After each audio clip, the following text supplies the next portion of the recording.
Intermittent fasting adalah metodenya. Goals-nya adalah turun berat badan. Kuncinya, tadi bisa menyebutkan sendiri bahwa kebutuhan nutrisi tidak diperhatikan. Berarti tahu bahwa tubuh kita butuh. Metode diet yang paling ampuh adalah sudah hari Senin. Kalian tahu apa artinya kalau sudah hari Senin? Berarti besok hari Selasa. Sudah hari Senin, ini adalah waktunya kita Q&A. Ada pertanyaan apa saja hari ini? Simak terus video ini.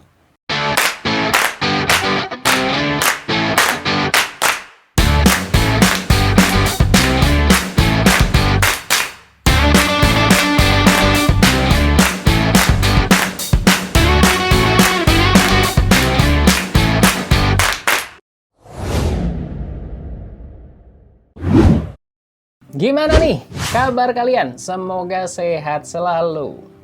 Ini hari Senin seharusnya masih semangat-semangatnya. Iya dong, kemarin kan udah libur. Walaupun saya recordnya bukan hari Senin sih.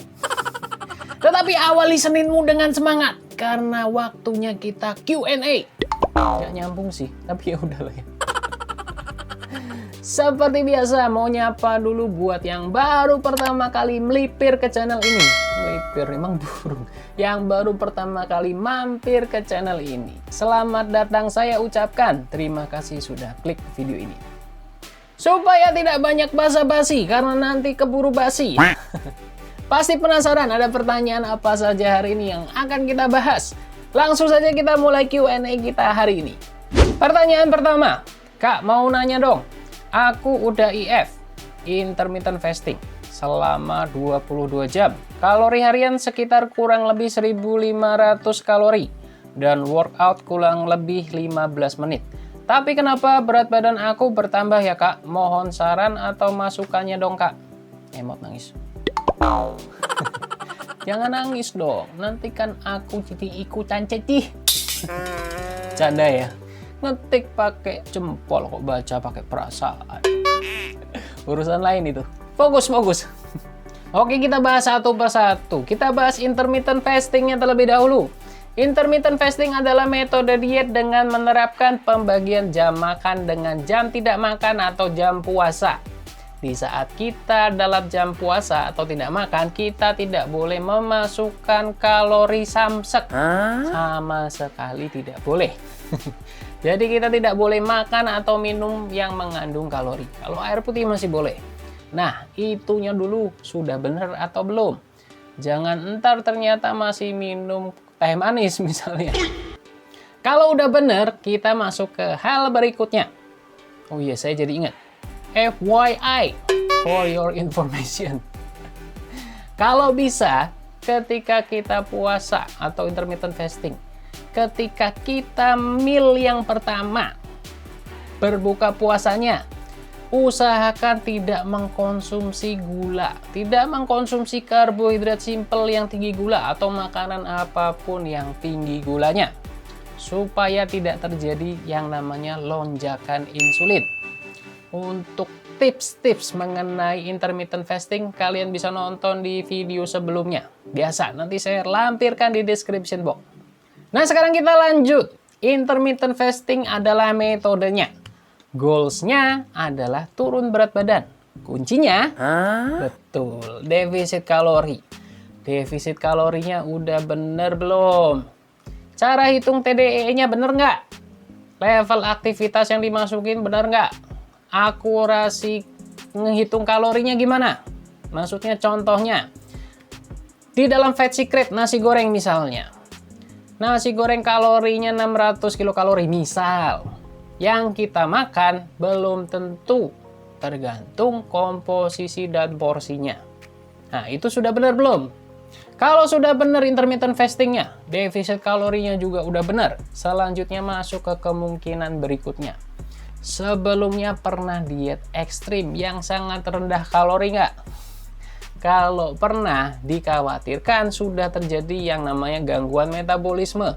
Metabolismenya sudah melambat. Sehingga ketika kita memasukkan kalori yang seharusnya sudah defisit, tetapi ternyata tidak defisit. Karena metabolisme yang sudah melambat tadi akibat diet ekstrim yang pernah dijalani. Nah, kalau ini yang terjadi, solusinya sudah beda lagi. Itu tadi kemungkinan yang bisa terjadi. Masih ada beberapa kemungkinan, tetapi harus lebih jelas lagi informasinya. Oh iya, intermittent fastingnya udah berapa lama? Jangan bilang baru beberapa hari tapi ngeluh nggak turun-turun. Canda ya, tapi semoga bukan itu ya. Lanjut ke pertanyaan kedua. Sore semua, mau izin tanya, kalau misal kita melakukan defisit kalori, tapi kebutuhan nutrisi nggak diperhatikan, gimana ya? Seperti contoh, tetap makan dengan kalori defisit dan BMR. Tetapi protein sayur dan lain-lain tidak diperhatikan. Berat badan tetap stabil turun, tapi apakah ada dampaknya ke depan? Mohon infonya. Terima kasih. Dibaca dari pertanyaan tadi, ini maksudnya masukin kalorinya pas di BMR atau gimana? Atau malah defisitnya dihitung dari BMR, di bawah BMR? Kalau iya, ya jelas akan bermasalah ke depannya. Bahaya dari memasukkan kalori terlalu sedikit baru saja saya bahas di konten yang kemarin. Kalau belum nonton, nanti saya lampirkan di description box, kalian cek. Banyak sekali di description box hari ini.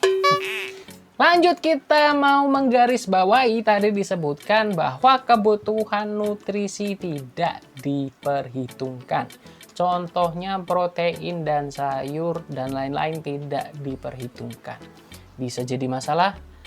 Tadi bisa menyebutkan sendiri bahwa kebutuhan nutrisi tidak diperhatikan. Berarti tahu bahwa tubuh kita butuh nutrisi. Kedepannya bakal ada masalah nggak? Justru efeknya baru berasa dalam jangka waktu yang panjang.